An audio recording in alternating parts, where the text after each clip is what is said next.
दोस्तों, जैसे ही देश की बात सामने आती है तो पूरे देश को एक साथ इकट्ठा कर देने वाला तिरंगा सबसे पहले भारत की तस्वीर लिए सामने आता है, जिसको बचाने के लिए न जाने कितने वीर सपूतों ने अपनी जान कुर्बान कर दी, लेकिन कभी तिरंगे की शान नहीं जाने दी। लेकिन क्या आपको पता है, 22 जुलाई 1947 से पहले भारत के पास अपना झंडा नहीं था। यहाँ तक कि मौर्य साम्राज्य के समय जब भारत एक साथ था तब भी उनके पास अपना झंडा नहीं था। यहाँ तक कि मुगलों के साम्राज्य में भी उनके पास अपना झंडा नहीं था।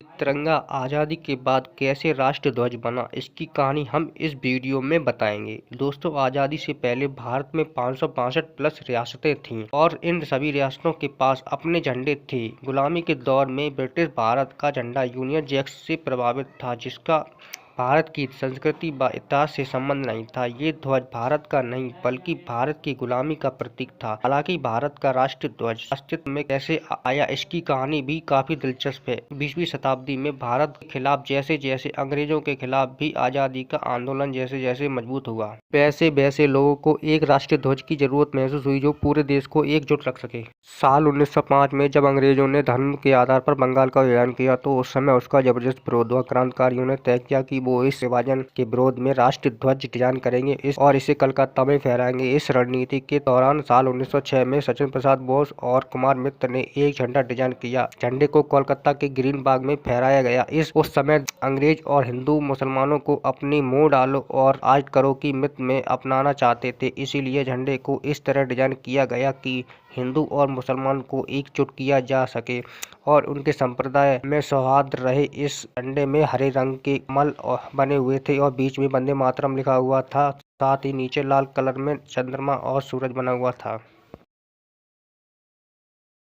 उसके एक साल बाद 1907 में स्वतंत्रता सेनानी बीकाजी गामा ने जर्मनी के एक बोलिन में इसी तरह के एक झंडे को फहराया था। इस झंडे में सबसे ऊपर हरे रंग की जगह केसरिया रंग को जगह दी गई और बीच में वंदे मातरम लिखा हुआ था। इसके 10 साल बाद 1917 में लोकमान्य बाल गंगाधर तिलक और एनो बेसेंट ने भी एक झंडा डिजाइन किया। ये उस समय की बात है जब होम रूल अपनी चरम पर था। इस तहत अंग्रेजों ने क्रांतिकारियों ने पूर्ण आज़ादी की मांग कर रहे थे, बल्कि वह चाहते थे कि अंग्रेज भारत के नागरिकों को वे अपनी उनकी व्यवस्था में शामिल करने का अधिकार दें।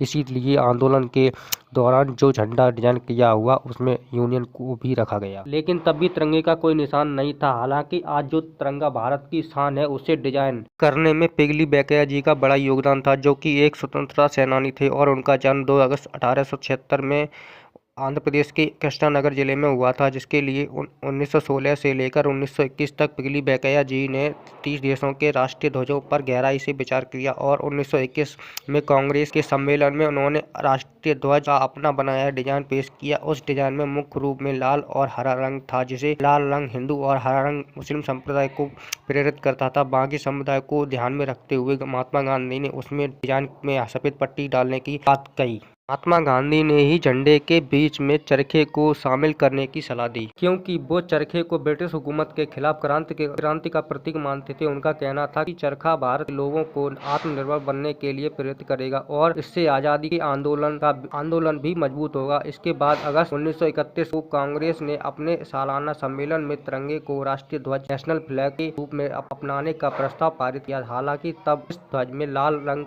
को हटाकर केसरिया रंग शामिल किया गया, क्योंकि केसरिया रंग हिम्मत, त्याग और बलिदान का प्रतीक माना जाता है। यानी अब इस ध्वज में केसरिया, सफेद और हरे रंग की पट्टियां थीं, बीच में चरखा था। जिसके बाद इसी तिरंगे के नाम बड़ी बड़ी क्रांतियां हुई और 22 जुलाई 1947 को संविधान में तिरंगे को फाइनली आज़ाद भारत के राष्ट्र ध्वज के रूप में स्वीकार किया।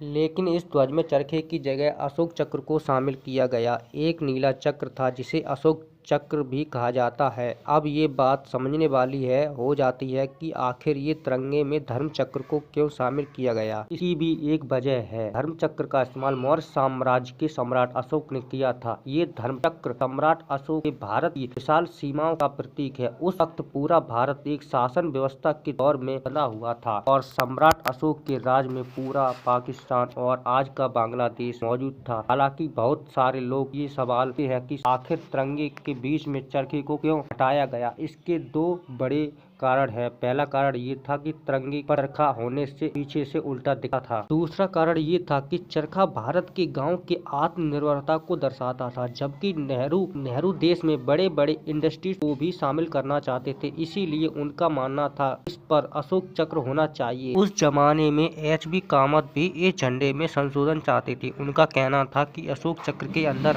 स्वास्तिक चिन्ह होना चाहिए। हालांकि जब उन्होंने अशोक चक्र को तिरंगे पर अंकित देखा तो उन्हें लगा कि स्वास्तिक चिन्ह को इस जगह देना सही नहीं होगा। इसीलिए संशोधन को भी उन्होंने खुद से वापस ले लिया। लेकिन यहीं पर आपको एक हैरान कर देने वाली बात बताएं, भारत को भले ही 15 अगस्त को आजादी मिल गई थी, लेकिन उस दिन चाचा नेहरू ने तिरंगा नहीं फहराया था, बल्कि उसके अगले दिन यानी 16 अगस्त 1947 को जवाहरलाल नेहरू ने लाल किले पर तिरंगा फहराया था। इस तिरंगे को दिल्ली से करीब 70 किलोमीटर दूर मेरठ से मंगवाया गया था, जिसके लिए 1947 में मेरठ खादी विभाग को ये सूचना दी गई कि पहले स्वतंत्रता दिवस पर फहराया जाने वाला तिरंगा मेरठ में तैयार किया जाएगा। इसके लिए स्वतंत्रता सेनानी पिंगली वेंकैया द्वारा डिजाइन किया गया तिरंगा दिल्ली से मेरठ भेजा गया। मेरठ में तिरंगा तैयार करवाने की एक खास वजह थी और वो ये थी कि भारत पहला स्वतंत्रता संग्राम 1857 में हुआ था और इसकी शुरुआत ब्रिटिश आर्मी के सिपाहियों ने मेरठ में ही की थी। तो इस तरह ये 3 रंगों वाला हमारा तिरंगा भारत को रिप्रेजेंट करता आ रहा है। तो दोस्तों, आपको कैसी लगी ये तिरंगे की कहानी हमें कमेंट करके ज़रूर बताना और वीडियो को लाइक करना और चैनल पर नए आए हो तो सब्सक्राइब कर देना।